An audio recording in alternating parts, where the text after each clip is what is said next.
Do you sometimes feel the need for speed? If you do you even know what speed really is? And for that matter, the answers to questions like, what's the fastest way around the world? Should I run or walk in the rain? And what makes a sonic boom? Hold on tight while we answer the things you need to know about speed. Let's start with the basics. What's my speed? You'd think measuring the speed of anything was kid stuff. It's the distance from A to B divided by the time it takes to get there. So a grizzly bear in a bad mood does about 30 miles an hour. A bullet train travels at 186 miles an hour. And Australia's heading for China at 2 inches a year, the same speed as your fingernails grow. Speed it sounds a lot easier to define than it is. It's essentially how far you travel in a certain amount of time. How can that be? Speed is a concept that we're all quite familiar with, but it can be described fairly simply with an equation, but a simple equation. Speed is simply the distance you've travelled divided by the time it's taken you to travel it. But actually, it becomes a bit more complicated than that. If you think, what's my speed? Well, I'm not moving. But I am moving because the Earth's moving, around its axis, so I'm going 1,000 miles an hour. But then also the Earth's going around the sun, so that's 67,000 miles an hour. Which one's right? Well, actually, they're all right.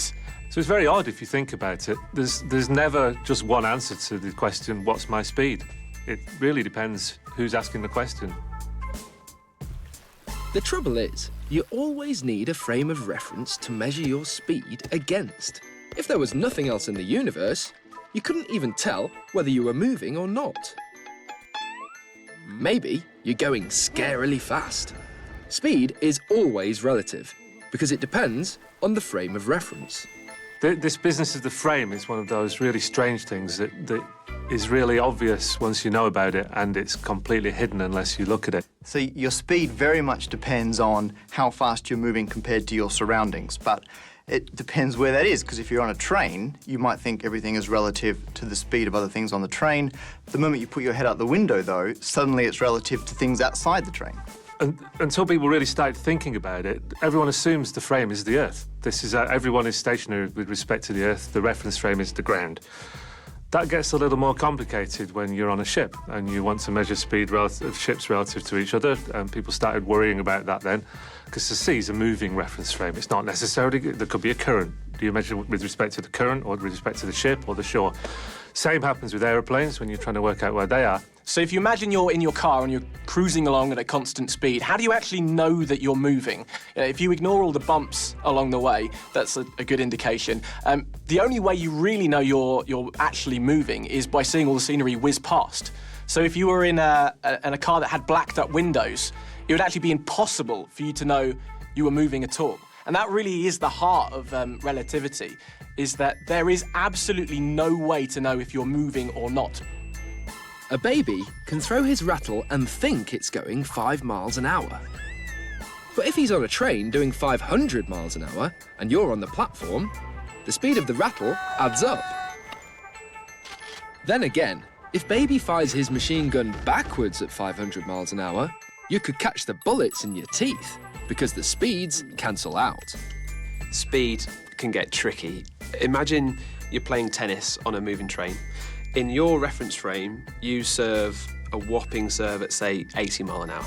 Now, to someone outside on the platform, they're seeing your train, your reference frame, moving along at 100 miles an hour. So they actually see you serve at the vector sum of those two, 80 mile an hour plus 100 mile an hour. So they see you serve at 180 miles per hour from their stationary reference frame, which means you break the record, which is kind of weird, but that's relativity. In the right frame of reference, your speed can be unbelievably fast. For watching aliens, everything on Earth, including us, is going around the sun at 67,000 miles an hour, and the sun's moving through the Milky Way at nearly 500,000 miles an hour. But don't worry, it's only aliens, not the police. The fact that speed is relative actually affects us sitting here today. We think we're stationary, but of course we're not. We're sitting on a planet which is rotating every 24 hours. And if I was at the equator, that means I'm covering about 1,000 miles every hour. That's going some. But even more, our planet is rotating around the sun. And that means, on average, I'm travelling around the sun at about 20 miles per second. And once you realise that actually the Earth is moving through space and you're trying to work out the speed of the moon or something, or the speed of the Earth, then suddenly this whole business of reference frame is not obvious at all anymore. How fast were you going, sir? Even in the steam-powered 1860s, there was a speed limit. It was 2 miles an hour, plus a man with a flag. Someone to walk ahead with a red flag so you didn't scare the horses. And often, it was just much quicker to walk. In 1896, petrol-crazed Walter Arnold of Peckham got the first speeding fine for doing 8 miles an hour. But then, the law went mad and upped the speed limit to 14 miles an hour and got rid of the flag. So in New England, the speed trap was born. 2 cops, 2 disguises, and 2 stopwatches. One of the first victims was New York Police Commissioner William McAdoo. We don't know if he paid his fines. Speeding tickets were extortionate. They were £5, which is equivalent to a month's salary, or you had to spend 4 weeks in jail. The first speed cameras flashed in 1905, with a timestamp at each end of the trap to work out your speed. The Automobile Association hit back with cyclists to warn their members of hidden speed traps. But this was later deemed illegal. So AA Cycle Scouts began to salute all their members instead. If they didn't, it meant speed trap ahoy. But in the 50s, police technology overtook them. A radar gun fires a beam of microwaves. When they hit your car, they change frequency, depending on how fast you're going. So the reflected beam tells the police your speed. The downside is the drivers detect the radar before the radar detects them. So a speed gun is a radar gun, and it fires out a beam of radio waves of completely known frequency, so they know how many waves there are a second. Each of those waves will hit the source, and if the source is moving towards them, the first one will hit and bounce back, and then the second wave actually be a little bit closer and it will hit and bounce back, and then it'll be a little bit closer again, and that bunches the wave up, which makes the frequency even higher and the note goes up. So that's how you can tell if it's going high pitch and then low pitch, you know it's coming towards you. And from the change in frequency, they know how fast you go. You've probably come across the Doppler effect in your everyday life if you watch the F1 or, you've had an ambulance go past. You hear that change in pitch as it comes towards you and then goes past you. And that's really all it is. So if you've got something that's emitting sound or just any sort of wave, if it's moving towards you, they all get bunched up and you hear the pitch go up. Whereas when it's going away, they get more spread out because of the motion, and therefore you hear a lower pitch. So that's really what the Doppler effect is. It's this apparent change in the frequency of a wave just because there's motion going on. Diehards even try absorbent paint, so the beam can't bounce back. This probably only really works if you're in a stealth bomber.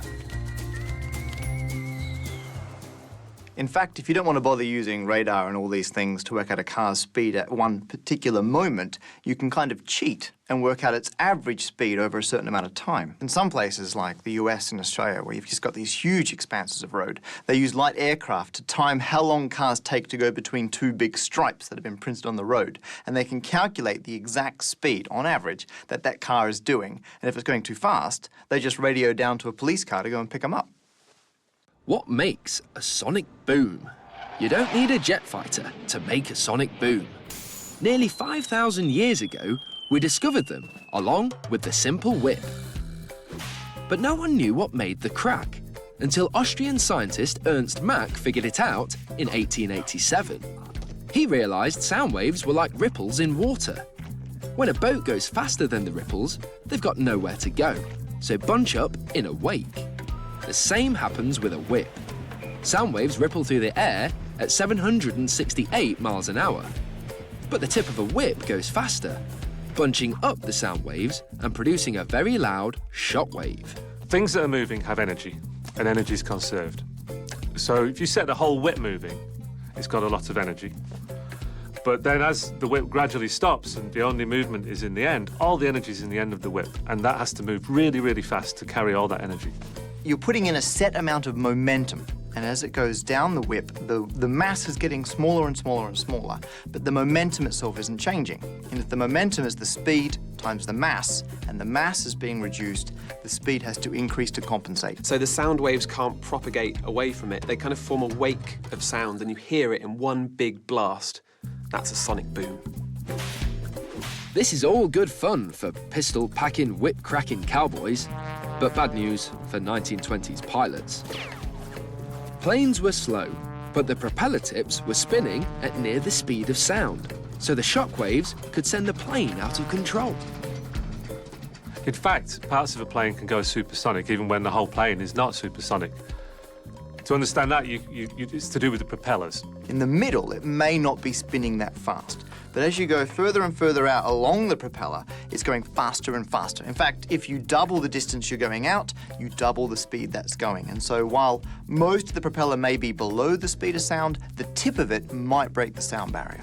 Early experiments in photography actually showed these shockwaves, these sonic booms happening with bullets. They had to take these photographs, and they're really beautiful. You can see that shockwave in front of a bullet as it's being fired. Even with 1940s jet engines, no one could figure out how to break the sound barrier until they remembered Ernst Mach. He said the perfect shape was like a long, thin cigar. Streamline the nose, bend the wings to reduce the shock waves, and your jet fighter's ready to make a sonic boom. Not just once when you break the sound barrier, but the whole time you're supersonic. The boom presents on the ground like a giant red carpet, but there's a second boom from the tail when the air rushes in to fill the gap. So while only the rich could afford to go supersonic on Concorde, everyone on the ground got the booms for free. Interestingly, there's an example that's like the sonic boom, only for light. So if light is travelling through ice, for instance, it actually does slow down. And that means if you fire a very fast particle into ice, then it can go faster than the speed of light in the ice. Not faster than the absolute speed of light, but faster than light is travelling in the ice. And this is just like the sonic boom. It's like an aeroplane is travelling faster than sound in air. This particle is travelling faster than the light in the ice, and you get a sonic boom, which is actually a light boom. You get a cone of light, which is called Cherenkov radiation, and we actually use it to detect cosmic ray particles. What's the fastest way around the world? In the 17th century, architect, scientist, and all-round genius Robert Hooke was working on new theories of springs and gravity. That's how he got the bright idea that the fastest way around the world was through the middle. We're used to thinking of gravity as pulling us down to the ground, but in fact it's acting like it's pulling us towards the centre of the Earth. So if you have a mine shaft, it will pull you down the mine shaft. Hooke's plan was to first drill a hole 20 feet wide and 8,000 miles deep. Then suck out all the air and do something useful with it. All you've got to do now is drop like a stone. According to Hooke, after 21 minutes 6 seconds, you'll hit about 18,000 miles an hour. But at the centre, down turns up and you begin to slow down. So after exactly 42 minutes 12 seconds, gravity brings you to a nice, gradual stop before it takes you home again, like a spring. So how does this work? Well, if this is the Earth and this is your hole, gravity is still pulling you down as you travel through the hole. So gravity is always working towards the centre. Actually, when you pass the centre, there's more mass behind you, so you're going to start being slowed down and attracted back. So your kinetic energy is run out, and it's all been transferred into gravitational potential energy, and you then go back down the tunnel again. And you just keep doing it. You just keep bouncing backwards and forwards, and that's called simple harmonic motion. You'd think the biggest problem is that the centre of the Earth is molten magma. But Robert Hooke said you can miss it out completely. A shorter shaft, say London to Los Angeles, works just as well. You don't get pulled so much by gravity, so you go a bit slower. But the crazy thing is, it still takes 42 minutes and 12 seconds.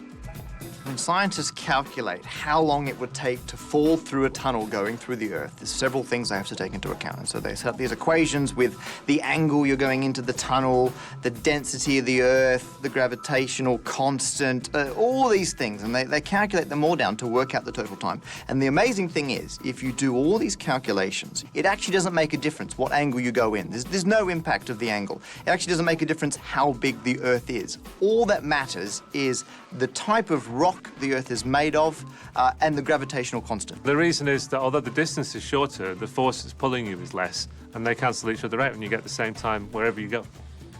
In fact, on any planet of any size made of the same substance as the Earth, it will still always take that exact time to go all the way through. It's incredible. Zanzibar to Alaska, or Moscow to Washington. It's always 42 minutes, 12 seconds, from anywhere to anywhere else. But the Gravity Express isn't just for humans. You could order your pizza from Italy, and for once, it would take less than 45 minutes. Currently, when we build shafts, we're only scratching the Earth's surface. So to build a shaft, as Hook suggested, will take amazing amounts of engineering, technology we just don't have yet. Not very practical. I don't recommend investing in someone who wants to dig a hole like this. First of all, it's, of course, very hot in the middle of the Earth, and I wouldn't want to be the digger going down there, and I wouldn't want to have to travel through it. But even if you set that aside, there's another big problem, which is the Earth is spinning. Now, if you're on the equator, because the Earth's spinning, you're moving quite fast. If you're on the North Pole, you're not spinning at all, because you're on the axis of the Earth. If you dug the hole from the equator through the middle, you have to go from travelling very fast to when you're in the middle, not travelling at all. That speed has to go somewhere. It would push you against the side of the shaft all the way down, and then once you've gone through the middle, it would push you the other way. So you'd be kind of scraping down the side of this hole all the way down, and I reckon that would slow you down, and you'd probably never make it to the other end. Why doesn't the moon fall down? Trees fall down.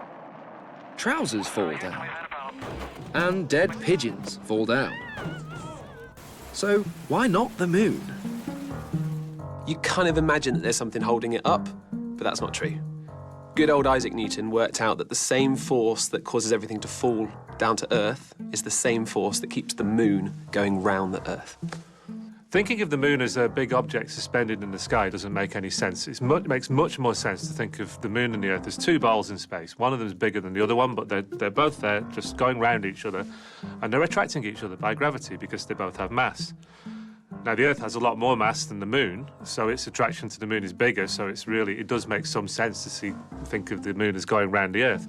But in the end, they're two balls in space going round each other, attracting each other with gravity, and the sun is attracting them as well, and that's the way it works. So it's not that there's this up and down, it's that everything with mass attracts everything else with mass. In 1687, Isaac Newton explained the whole thing in his masterpiece, Principia Mathematica. First, get rid of the atmosphere. It just gets in the way. Now, we need a very high mountain and a volunteer as a human cannonball. A decent bang, and he'll go right over the horizon before gravity brings him back to Earth. But fire him fast enough, at 5 miles a second, and you get to the clever bit. He falls towards the Earth at exactly the same rate as the Earth curves away from him. So he's falling, but he never comes down. It's as if gravity is swinging him around on a string. If you were to fire a handgun, the bullet would go a certain distance before it crashes down into the Earth. If you had a more powerful rifle, the bullet would go a greater distance. So you could imagine a powerful enough gun, you could shoot maybe a mile before it hits the ground. I mean, an even bigger gun, maybe 2 miles. And there's a point where, if it takes 25,000 miles before it curves down, it will actually have gone all the way around the Earth, and conceivably you could shoot yourself in the back, I guess. And that's the point where you've reached orbit. It's when you shoot something fast enough that as it curls down, the Earth curls away at the same rate and it comes right back to where it started. That's the point where you reach orbit. When you throw something fast enough that it's falling down towards the Earth at the same rate the Earth is falling away, and it will actually come all the way around and right back to where it started. With no air resistance to slow him down, he'll stay in orbit forever. The moon does the same. but the string's a bit longer, about 250,000 miles. The Apollo astronauts left mirrors on the moon so we can measure the distance using a laser. We all know the moon's gravity causes the tides, but get this. The Earth's rotation pulls the tidal bulge just ahead of the moon. This bulge pulls back on the moon for a slingshot effect. That makes the moon move 1.5 inches further away every year. So I'm sorry to report that the moon is really falling up. If the moon was just a touch closer to the Earth, it would eventually spiral in and we'd smash together. If it was a touch further away from the Earth, it would spiral out and fling off into space. So it's that careful balancing act. It's perfectly just right. Why do cats have 9 lives? In New York in 1987, it was practically raining cats. More than 100 fell from 6 stories or more onto concrete sidewalks. But cats really must have 9 lives, because 9 out of 10 of them survived. So you've got to be thinking, who is it who's throwing all these cats out of buildings? And it turns out it wasn't deliberate. Some of the windows in the apartments, they kind of opened up into the apartment, and if an owner didn't notice their cat was asleep on the windowsill and they closed the window, it would have the side effect of ejecting the cat out of the window. And so that way, owners accidentally volunteered their cats for this study. You've got a whole bunch of cats that have fallen 20 metres or so, and they're being taken to the vets with nothing more than a few bumps and bruises. It's all down to the fact that cats have a non-fatal terminal velocity. It sounds impossible, but for cats, it's basic physics. Isaac Newton said gravity makes everything accelerate at the same rate, from apples to grand pianos, but only if there's no air resistance or drag. In the real world, drag builds up until it cancels out gravity and a falling object hits constant speed, its terminal velocity. It's different for different shapes and sizes. About 200 miles an hour for a piano, a bit slower for Isaac Newton, and just 60 miles an hour for a cat. As something falls towards the Earth, gravity keeps accelerating it at a very set rate. Every second, it goes about 22 miles an hour faster. But wind resistance slows it down more and more the faster it's going. So in fact, as it doubles its speed, it gets slowed down 4 times as much. And so eventually, because wind resistance is increasing faster, it catches up with gravity, and then the two forces cancel out, and that is your terminal velocity. So if you take a simple object like a bullet, that is very aerodynamic, so it travels very smoothly through the air and it experiences little air resistance. If you take something like a cat, it has much more air resistance, and so its terminal velocity will be lower. Leonardo da Vinci designed the first parachute back in 1483. Bigger surface area means more air resistance to slow you down. But with a cat, it's automatic. His ears have a built-in gyroscopic motion sensor, which he uses to get heads up, paws down. At terminal velocity, he can't feel he's accelerating anymore, so he chills out and stretches out. Given time, he gets to a slower terminal velocity. The key thing here is how flexible a cat is. Cats have this ability to rotate one end of their body in the opposite direction to the other one. So they shouldn't be able to move and change position in midair just by pushing against thin air, but they can spin one end and kind of counter-spin the other end, and that kind of pulls the cat round, and you've got a self-righting cat. Paraphrase the great biologist J.B.S. Haldane, a horse splashes, a man is broken, but a cat just walks away. Once a cat's done everything it can to reduce its terminal velocity, you might think, well, that's it. There's nothing else it can do. Well, actually, when an animal hits the ground, if it can spread itself out to hit the biggest area possible, even though it can't change that impact, because it's spread out, the pressure on any one part of its body is reduced. And so therefore, there's a reduced overall chance of getting any kind of injury. So the happy fact is, the bigger the fall, the better his chances. 9 out of 10 New York cats prove it, perhaps by landing on something less advanced. A cat needs to fall from the 7th floor or higher to have enough time to fully rotate in the air before it lands on the ground. If it falls from lower than that, then it won't have enough time to spin and it will probably splat. If it falls from higher than that, then it can turn into its self-righting position and then travel down at terminal velocity and land without a problem. Should I run or walk in the rain? You should never let a mathematician go out in the rain because they'll insist on calculating the best way to stay dry. Actually, I approached this question even before I was a scientist, because I grew up in Manchester and it was an important question. It rained a lot. I really genuinely used to try and work it out. The question into simple, easy chunks. So, point number 1, how much rain falls on your head? Point number 2, how much rain do you collect on your front as you're getting home? So, with number 1, how much falls on your head? Well, if we assume that the rain is even and it falls vertically at roughly the same amount every minute, then obviously the longer you're out, the more rain is going to fall on your head. So if you run home, less rain is going to hit your head than if you walk home.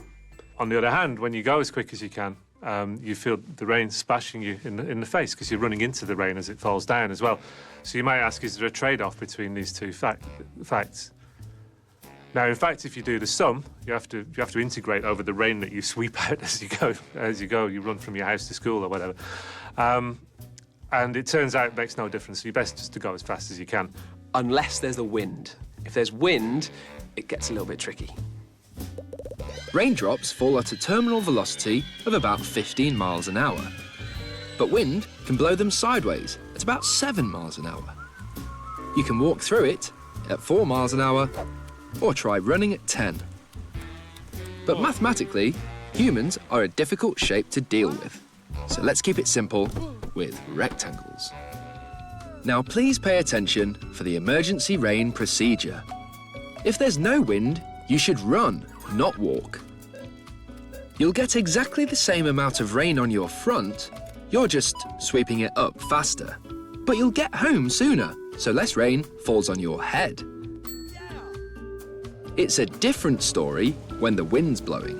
If the rain's coming right at you, bend double, so it has a smaller area to hit. Brilliant, except you can't see where you're going. The really clever bit is when the wind's behind you. Now the trick is to match your speed to the wind, so none of it hits your back or front. Unfortunately, the wind isn't always going the way you want it to. If a mathematician wanted to minimise getting wet in the rain, then, well, they'd try and model it mathematically. So they'd say, right, I've got to walk through this kind of volume of rain and that won't change on my speed, but the speed will affect the rain falling on my cross-sectional area. But what about wind? And you can work all these things out. Problem is, one gust of wind will make more difference than all the calculations in the world. And to be entirely honest, if you spent less time in the rain doing calculations and more time running, that's the best way to not get wet. And finally, there's bad news for large people. You've got a lot of surface area, and that soaks up a lot of rain. So I'm sorry, you should always run home, no matter what. But don't forget, the real world is more complicated. You'll probably get soaked anyway. In the end, the simplest solution is just run as fast as you can and get through it. From my calculations, to minimise the amount of water you're interacting with, I think you need to travel close to the speed of light. A much easier solution is just to carry an umbrella. I just try to dodge the drips, you know? No, I run, I peg it. Yeah, because you get that sort of rain where the wind's so much that you put the umbrella up and there's no point in having an umbrella. You're almost kind of fighting with it and you're staying out and getting wetter. So I think, put the umbrella away, head down and bomb it. Am I faster than a T-Rex? To answer a silly question, you need a silly bird. Ostrich legs are nothing like a human's, unless it's running backwards, of course, which is just weird. But an ostrich is like a T-Rex, because birds evolved from dinosaurs, and therefore have similar skeletons. So scientists have worked out a formula that links the spacing of ostrich footprints to how fast they run. And since birds are like dinosaurs, the same formula should tell us how fast T-Rex was. Unfortunately, he must have covered his tracks because we can't find any. very tricky to work out which dinosaur footprints belong to which dinosaur. You kind of need to find fossilised footprints next to a skeleton, which we just haven't done yet with the T-Rex. We know a few things about dinosaurs, but not much. So we know their bones, and we can kind of tell where the muscles were attached, but how did that actually work? And so mathematicians try and build a model of how the dinosaurs would have moved, and they can enter in the bone type and the muscles and all this. But how do you know if you're getting realistic answers? And so what you can do is take exactly the same model, and you can just put in, let's say, an ostrich. You put in its bones and muscles and see what happens, or put in a human and see what happens. And if what comes out of the model matches what humans and ostriches actually do, you can be fairly confident that what you're getting out for dinosaurs is a bit accurate. We do know that small dinosaurs can run at about 8 miles per hour, but we don't have those figures for the T-Rex. So scientists tried Plan B. Imagine a bird pumped up to T-Rex size to make the world's first 6-ton chicken. But if you grow in size, you grow massively in weight, far more than you do in strength. King Kong would be lucky if he could lift his own finger, never mind climb the Empire State Building. It's all about scale factors. If you double the height of something, then its strength goes up squared, but its weight goes up cubed. So you really need to have different strategies as you get bigger and bigger. You can't just take an ant and make it as big as us and say, wow, wouldn't it be strong? Because it wouldn't be as strong. Little insects don't need skeletons because the soft matter inside them is strong enough to carry at that size, strong enough to carry the weight of all their organs and things. But as you get animals bigger, this is why there are no insects as big as people. If you're going to be as big as a person, you need a skeleton or something. You need some structure to carry the mass. And this is why something like an elephant can't get any bigger, because bone just won't get any stronger. Actually, the biggest animals are whales, and they've got the sea to help support them. But even they're right at the limit of how big you can get. So the weight is going up a lot quicker than the strength. So that's where the movies get it wrong. You can't just double the size of something and expect it to move or behave in the same way. Godzilla, nah, wouldn't have happened like that. One example of this scaling problem is look at beetles. They're fantastic at carrying up to 10 times their own body weight, but if you were to scale a beetle up to human size, it wouldn't even be able to support itself. To run like a 6-ton chicken, T-Rex would need to be more than 100% muscle. In other words, impossible. So forget giant chickens and try some real giants.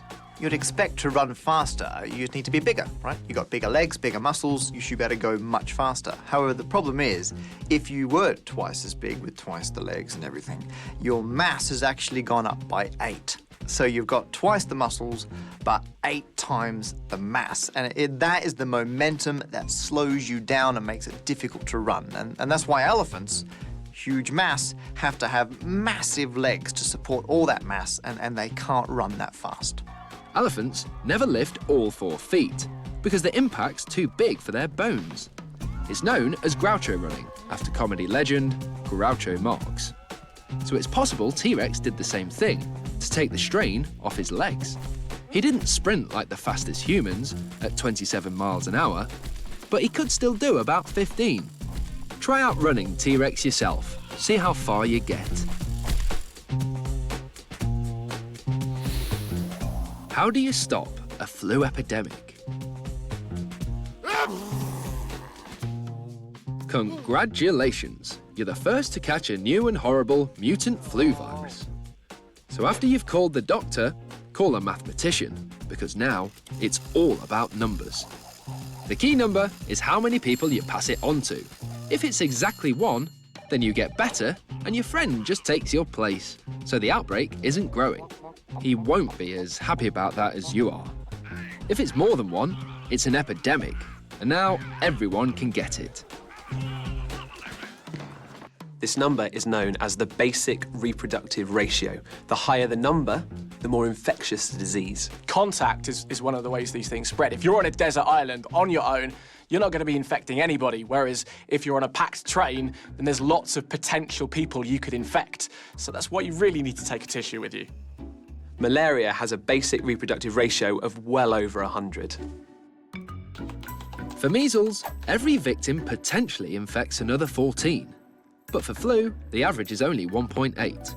And we can stamp it out completely by making that number less than 1. The bad news is that means vaccination. It's from the Latin for cow, because the first vaccines were for cowpox. But the strange thing is, you don't need to vaccinate them all. Just enough, and even unvaccinated cows are safe, in a bubble of vaccinated cows. And it's the same for us humans too, although the bubble probably smells a bit better. I'm a physicist, so I think of a physics example, which is actually a nuclear reactor. So there are atoms in there, uranium atoms, that when they decay, they give off a neutron. And think of that as being an infectious person giving off a bug. And the neutron can hit another uranium atom, and if it does, it will make that one fission, and that will produce more neutrons. The question is, in fact, they produce several neutrons when they decay. And if all those neutrons go off and set off another atom in a decay, and then you've got a chain reaction that's out of control, and it will just blow up, basically. So if you want to make this stable, what you have to do is they put moderators in there which absorb some of the neutrons, and the magic number there is the 1 again, which is you'd want 1 neutron to make one other atom do the same thing, and only one of those neutrons. Then you've got a stable reactor that will just keep running and keep giving you energy. But if it suddenly goes to more than 1, then it gets out of control and you need to put more moderators in. The moderators are like immunising people, I guess. This number is known as the basic reproductive ratio. The higher the number, the more infectious the disease. But these days, flu is getting its numbers back up by hijacking airliners. 20 million flights a year, each able to carry flu at 600 miles an hour. In 2009, the H1N1 virus went from 1 tourist in Mexico to 1 million Americans in 6 weeks. So maybe you should just stay home for a bit. Mathematically, we can model the outbreak of infectious diseases fairly well, because you can factor in the number of people who could get it, the infection rate to other people, the number of people who are infected, and as people drop in and out of the system getting or passing on the disease, you can model all of that, right? And that's all well and good and has practical applications for, diseases. The important thing, though, is some researchers in Canada went, wait a minute, no one's thought about zombies. So they took normal disease modelling and applied it to a zombie outbreak. And so your normal disease model will have the people who could get infected, the people who then are infected, and the people who then die or recover. And they put in an extra term where people who've died can come back as zombies. And to be honest, it's not good news. The moment you include this zombie aspect to a disease outbreak, we're in big trouble. Unless we strike very hard, very quickly, zombies will take over. There's no stable outcome from a zombie outbreak other than there being no humans left. And if you want to read this stuff they did, they published it as a proper, serious bit of scientific research. There is a paper called When Zombies Attack, the mathematical modelling of the outbreak of zombie infection. How do I dodge a natural disaster? When Mother Nature turns nasty, a few handy hints make all the difference. If a hurricane's coming, the wrong place to be is out at sea. As it spins, it sucks energy from the ocean, whipping up winds of 160 miles an hour. But the hurricane itself never moves faster than 50 miles an hour, so you can get out of the way. A hurricane spins mighty fast. In fact, the winds have to be going over 74 miles an hour for it to be classified as a hurricane and not just a tropical storm. So one possible way of surviving a hurricane is you could find the eye in the middle. It's about 30 to 60 kilometres across. It's nice and calm. Although the winds around the outside will be going at 180 miles an hour, so I think calm's a little bit of an exaggeration. But if a tsunami's coming, forget about it. Ocean waves go faster in deeper water, so out at sea, a tsunami beats a jumbo jet.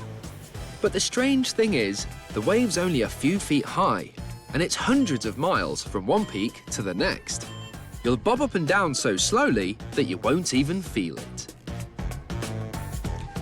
As a tsunami gets closer to shore, what's mathematically interesting is it's not just momentum, because with a wave, you've got something called wave energy, and that's what stays the same.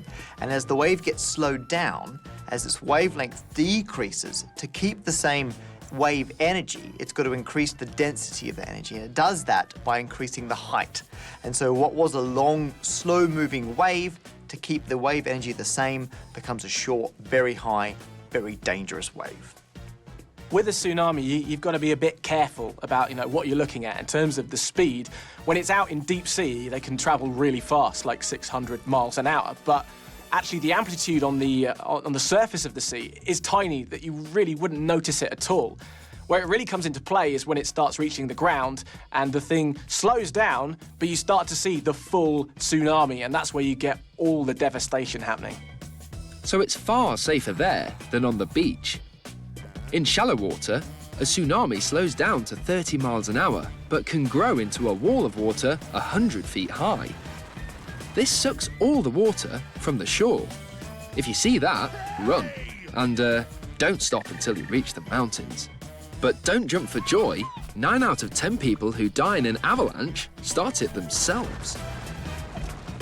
It's very difficult to actually outrun an avalanche, so if you're going to be skiing off-piste in avalanche warning areas, you really need to be prepared. So you need to take your beacons with you that will send out radio signals to help people try and find you, and you can take these things which will inflate when the avalanche happens, which will hopefully help you to get out from this massive snow that you're going to get buried under. A slope can be covered in layers of snow. You can have really strong layers that are kind of interconnected, big, strong snow crystals. On top of that, you may have a layer of snow that's melted and refrozen. That's a weak layer. If you get a big dump of powder on top of that, that is a ticking time bomb. And you, as a skier or a boarder, could be the straw that breaks the camel's back. You could cause that whole layer just to break off and go flying down the slope. This is actually a phenomenon that's all over science, in that you get an unstable equilibrium, we call it. You've got something balanced essentially on a fine pin, and the slightest disturbance will release a huge amount of potential energy. 10 million tons of snow dropping at 80 miles an hour. And your only chance is swimming for the surface. Before the snow sets like concrete, you'll suffocate if you get buried. Nothing to worry about now. Except a comet impact, of course, at 25,000 miles an hour, with the possible extinction of life on Earth. We're still working on a handy hint for that one. People get very emotional about asteroid impacts, and everyone thinks there's an asteroid going to slam into us. But actually, think about it from the asteroid's point of view. Because don't forget, speed is relative. So this poor asteroid is just sitting there, and then suddenly the Earth comes sweeping through and slams into it. I mean, it's a small chance that they hit somewhere maybe worth worrying about, but we're probably in a better situation than we used to be. At the height of the Cold War, it used to bother me that, say, one of these things had actually impacted on, I don't know, Moscow or Washington or something, then not only would we have lost a major centre of population, but we'd probably have started World War III because they'd have thought it was a sneak attack. If we do see an asteroid coming for us, the important thing to remember is, well, first of all, calm down. Secondly, the Earth is a very small target. So, to be honest, it wouldn't take much of a nudge. I mean, anything just to slightly perturb the asteroid, and hopefully it will go straight past us without destroying life as we know it.